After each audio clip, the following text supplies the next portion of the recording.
Election धांधली का election है। ये हुकूमत भी कोई कानूनी हुकूमत नहीं है, बस एक जबरदस्ती वाली हुकूमत है। अगर कोई तब्दीली आएगी हम उसका हिस्सा नहीं होंगे। इसके अलावा हमारा वही मौक़िफ़ पार्लियामेंट के बारे में और हुकूमत के बारे में होगा। दीनी मदारस के हवाले से जो बिल है, इस बारे में हमारा कोई आपस में न मुआहिदा है न दूसरे के साथ कोई कमिटमेंट है, लेकिन हम अपना फैसला अपने प्लेटफार्म से बड़े कुव्वत के साथ करेंगे। जाहिर है जी कि तो इलेक्शन से पहले जब पीडीएम की हुकूमत बनी थी, जरदारी साहब खुद जो है बड़े स्टेक होल्डर थे, उस वक्त इत्तेफाक राय के साथ यही ड्राफ्ट हुआ। सुबह में तो हुकूमत नाम की कोई चीज नहीं है, कोई रिट नहीं है, बस कुर्सी पर बैठने को काफी समझते हैं। इस स्टेटस से आगे सोच ही नहीं है, न इंतजामी सलाहियतें हैं, न क़याम अमन के लिए कोई पेशरफ्त है। क्यों गवर्नर को इजलास बुलाना पड़ा? मदारिस बिल क्यों मंजूर नहीं हुआ? मौलाना फजलुर रहमान सीखपा मदारिस रजिस्ट्रेशन बिल का फैसला कुव्वत से करने का अल्टीमेटम दे दिया।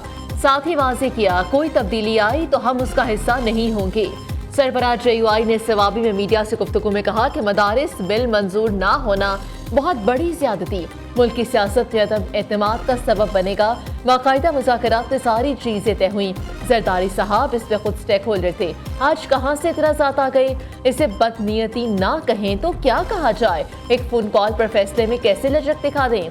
लॉन्ग मार्च का फैसला नहीं किया, इतवार को बताएंगे।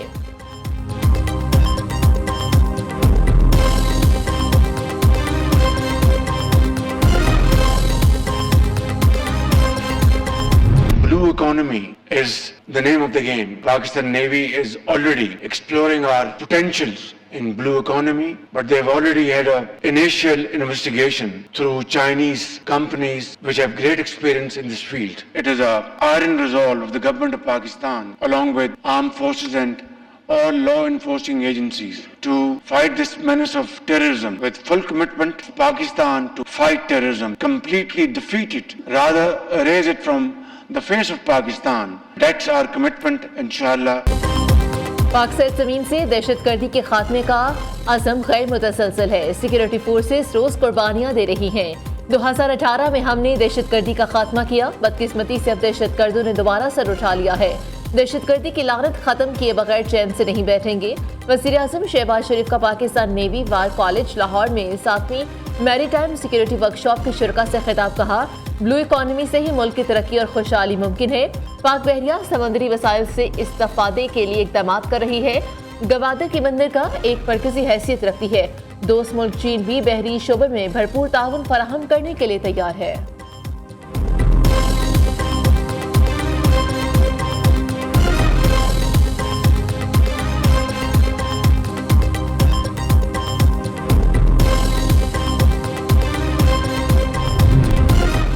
कुछ लोग नौजवानों को इंतहा पसंदी की जानिब धकेलने के ख्वाहिशमंद हैं। मुआशी और सियासी इस्तेहकाम के लिए सियासी हम आहंगी ज़रूरी है। सियासी जवाबों में बातचीत ही दरपेश चैलेंजेस से निमटने का वाहिद और मौसर हल है। बिलावल भुट्टो का सिंध पिंक फुटबॉल टूर्नामेंट की इफ्तिताही तकरीब से खिताब कहा, मुल्क का मुस्तकबिल नौजवानों से वाबस्ता, उनकी तरक्की चाहते हैं। ख़वातीन मुल्क की वज़ीर आज़म बनना चाहें तो एक नहीं 2 बार बन सकती हैं।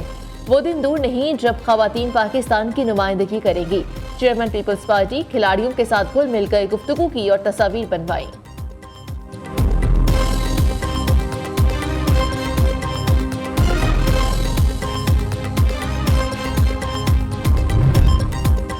चीफ जस्टिस याहिया अफरीदी की 26वीं आईनी तरमीम पर फुल कोर्ट बनाने की मुखालिफत। जुडिशल कमीशन में चीफ जस्टिस की राय को अक्सरियती मेंबरान ने सपोर्ट किया। चीफ जस्टिस याहिया अफरीदी ने जस्टिस मंसूर अली शाह के खत का जवाब देते हुए कहा कि 26वीं आईनी तरमीम के खिलाफ दरख्वास्तों पर समाअत का फैसला जुडिशल कमीशन करेगा। दरख्वास्तें किसने और कैसे फिक्स करनी है यह आईनी कमेटी तय करेगी। जुडिशल कमीशन को 26वीं तरमीम को ज़ेरे बहस लाने का हक हासिल नहीं। आईनी मुकदमा समाअत के लिए मुकर्रर करने का इख्तियार आईनी बेंच कमेटी के पास है।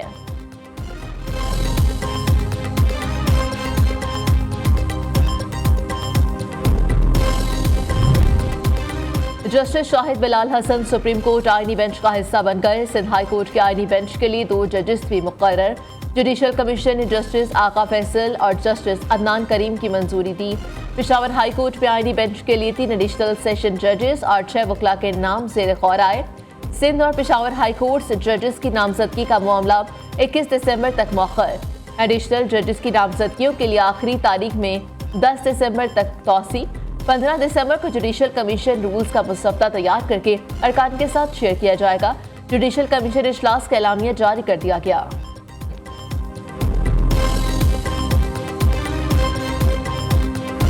नहीं जी, मैं इतनी तकलीफ में थी इतने दिनों से, क्योंकि इतनी शहादतें हुई हैं जिसकी वजह से मुझे ये समझ ही नहीं आ रही थी कि लोग गलत और झूठ क्यों बोल रहे हैं। मैं भागने वाली औरत नहीं हूँ और जो खान के लिए निकले हैं उनको तो बिल्कुल छोड़ के मैं नहीं अकेला जा सकती। किसी को नहीं पता था मेरी गाड़ी कौन सी है। डी चौक पे मैं 12:30 बजे तक बिल्कुल अकेली थी अपनी गाड़ी में।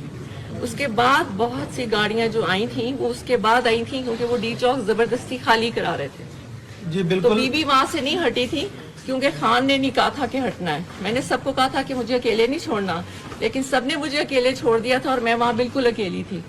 ये सिर्फ मैंने आपको बताना है कि बीबी वहाँ अकेली थी और सब छोड़ के जा चुके थे। जो वहाँ जबरदस्ती रोड खाली करा रहे थे वो खुद भी गवाह है। डी चौक में अकेला छोड़ने फरार के बयान देने वालों के खिलाफ कार्रवाई होगी। बानी पीटीआई की अहलिया बुशरा बीबी ने वाज़ेह कर दिया। 4 सद्दा में कारकुनों में ट्रक की तकसीम के बाद गुफ्तगू करते हुए कहा कि डी चौक में अकेला छोड़ दिया गया। किसी को नहीं पता था मेरी गाड़ी कौन सी है, वहां से नहीं हटी। भागने वाली औरत नहीं, बानी के लिए निकलने वालों को कभी अकेला नहीं छोड़ सकती। रोड खाली कराने वालों समेत बहुत से लोग गवाह हैं।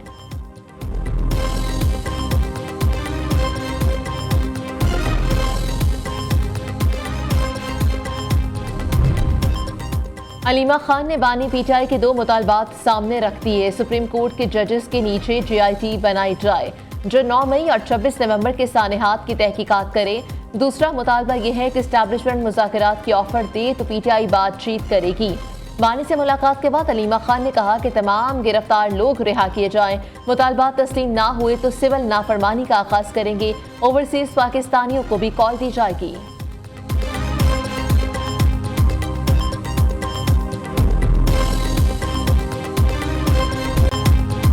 उमर अयूब, राजा बिशारत समेत 5 गिरफ्तार। पीटीआई इंसदाद दहशतगर्दी रहनुमा, दहशतगर्दी अदालत से रिहा। दौरान समाअत जज अमजद अली शाह का पुलिस पर इजहार बरहमी। कहा पेशावर हाई कोर्ट से जमानत के बावजूद क्यों गिरफ्तार किया। 5 पुलिस अफसरान को तो तौहीन अदालत का नोटिस जारी कर दिया। अपोजिशन लीडर उमर अयूब ने मीडिया से गुफ्तगू करते हुए कहा कि पेशावर हाई कोर्ट का बेल ऑर्डर मौजूद है, हमें पुलिस लाइन्स में गैर कानूनी तौर पर हिरासत में रखा गया। बाबर अवान ने कहा कि बानी पीटीआई माइनस नहीं होगा, पूरी कौम को जीत के लिए मत ललकारा जाए।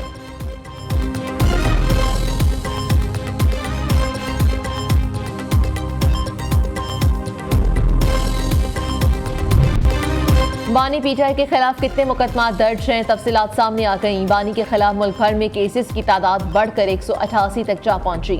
बानी पीटीआई की बहन नौरीन न्याजी की दरख्वास्त पर वजारत दाखिला की रिपोर्ट इस्लामाबाद हाई कोर्ट में पेश। पंजाब में बानी पीटीआई के खिलाफ 99, इस्लामाबाद में 76 मुकदमा दर्ज। खैबर पख्तूनख्वा में 2, FIA में 7 केसेस और इंक्वायरीज ज़ेर इल्तवा हैं।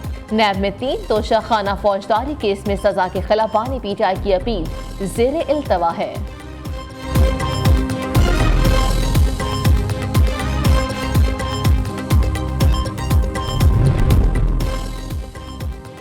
वज़ीर आला मरीम नवाज का एक और एहसन इक़दाम। CM Punjab free solar panel scheme का बाकायदा इफ्तिताह कर दिया। पंजाब के सारिफीन आज से ही SMS या ऑनलाइन पोर्टल पर घर से अप्लाई कर सकते हैं। स्कीम के तहत साल भर में 1 लाख सोलर सिस्टम लगाए जाएंगे। माहाना 200 यूनिट तक सर्फ करने वाले सारिफीन को सोलर सिस्टम मुफ्त दिया जाएगा। मरीम नवाज ने कहा कि फ्री सोलर पैनल स्कीम का मकसद अवाम को महंगी बिजली से मुस्तकिल रिलीफ देना है। पंजाब के वसाइल अवाम की सहूलत और रिलीफ के लिए ही खर्च होंगे।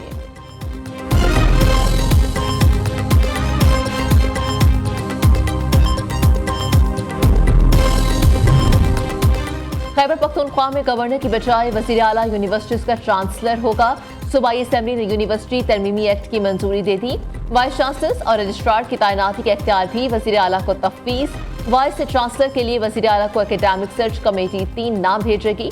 बिल के तहत वाइस चांसलर की मुद्दत मुलाजमत 4 साल कर दी गई। मुद्दत मुलाजमत हुकूमत की तश्कील करदा मॉनिटरिंग कमेटी के जायजे से मशरूत होगी। तलबा यूनियन की बहाली की करारदाद भी मुत्तफिका तौर पर मंजूर कर ली गई।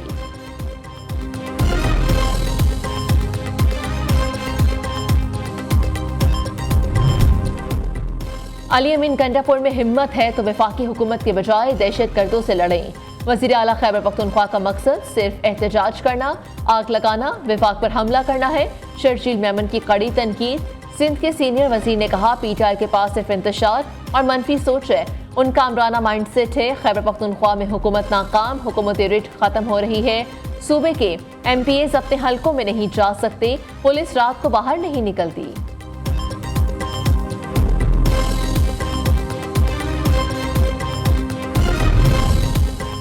नेपरा ने 3 माह के लिए वफाकी हुकूमत के विंटर पैकेज की मंजूरी दे दी। घरेलू सारिफीन को गुज़श्ता साल की निस्बत इजाफी बिजली इस्तेमाल करने पर 26 रुपए यूनिट तक बचत होगी। विंटर पैकेज से सनती सारिफीन भी मुस्तफीद हो सकेंगे। PIA की पहली परवाज की पेरिस जाने के लिए तैयारियां मुकम्मल। तर्जुमान कौमी एयरलाइन के मुताबिक पहली परवाज 10 जनवरी को पेरिस से जाएगी। टिकटों की बुकिंग आज से शुरू होगी। हफ्ते में 2 परवाजें मंगल और जुमे को इस्लामाबाद से चलाई जाएंगी।